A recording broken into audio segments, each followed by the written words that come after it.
नमस्कार दोस्तों, मैं सतीश शर्मा जाफराबादी। आप देख रहे हैं जागो हिंदुस्तान। दोस्तों, जेवर इंटरनेशनल एयरपोर्ट के दूसरे चरण की अपडेट। जेवर एयरपोर्ट के दूसरे चरण के लिए 1365 हेक्टेयर जमीन का अधिग्रहण होना है। इसकी तैयारी जिला प्रशासन कर रहा है। जल्दी ही धारा 11 का प्रकाशन होगा और लोगों की जमीन का अधिग्रहण होगा। किसानों को मिलेगा मुआवजा। दोस्तों, जेवर एयरपोर्ट के दूसरे चरण के लिए खास बात यह होगी कि दूसरे चरण में 2 MRO हब बनाए जाएंगे।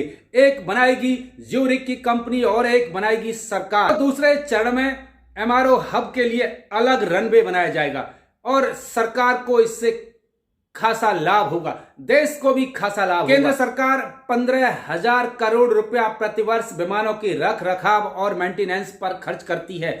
यह विदेश से हो रहा था अब तक, लेकिन अब यह विदेश में जाने से निवेश बचेगा, यानी 15,000 रुपए करोड़ का निवेश प्रतिवर्ष अपने देश में ही होगा। इससे देश की हालत बदलेगी, आर्थिक स्थिति पर हम आत्मनिर्भर बनेंगे और होगा जेवर क्षेत्र सहित आसपास के पूरे इलाके का विकास। क्या है दूसरे प्लान का पूरा खाका और क्या है पूरी योजना, आइए देखें पूरी रिपोर्ट। जेवर इंटरनेशनल एयरपोर्ट के दूसरे चरण के लिए जमीन अधिग्रहण की प्रक्रिया जल्दी ही शुरू होने वाली है। जल्दी ही धारा 11 का प्रकाशन होगा, उसके बाद ग्रामीणों को मुआवजा मिलना शुरू हो जाएगा। दूसरे चरण के लिए 1365 हेक्टेयर जमीन का अधिग्रहण होगा। मुडरह, बीरमपुर, कुरैब, करौली, बांगर, रनहेरा और दयानतपुर गांव की जमीन का अधिग्रहण किया जाएगा। मुडरह गांव की 53 हेक्टेयर, बीरमपुर की 59 हेक्टेयर, कुरैब की 351 हेक्टेयर, करौली बांगर की 173 हेक्टेयर, दयानतपुर की 150 हेक्टेयर और रनहेरा गांव की लगभग 521 हेक्टेयर जमीन का अधिग्रहण जेवर एयरपोर्ट के दूसरे चरण के लिए होगा।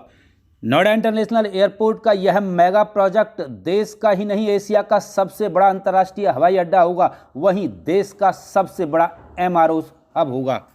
अंतर्राष्ट्रीय एयरपोर्ट के इस मेगा प्रोजेक्ट में 2 MRO हब बनाए जाएंगे।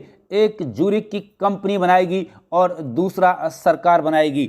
40 एकड़ में MRO हब ज्यूरिक की कंपनी बनाएगी, उसके पैरेलल एक और MRO हब बनाएगी सरकार।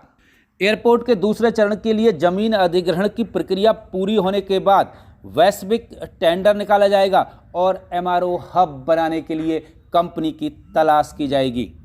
नोएडा इंटरनेशनल एयरपोर्ट के इस मेगा प्रोजेक्ट में बनने वाले MRO हब की खासियत ये होगी कि इसके लिए अलग रनवे बनाया जाएगा ताकि विमानों की मरम्मत, आने जाने और रख रखाव में कोई असुविधा ना हो। विमानों के रख रखाव और मरम्मत का काम जो अभी तक हैदराबाद, सिंगापुर और श्रीलंका में होता था, अब नोएडा इंटरनेशनल एयरपोर्ट जेवर की साइट पर बनने वाले 2 MRO हब में हो सकेगा।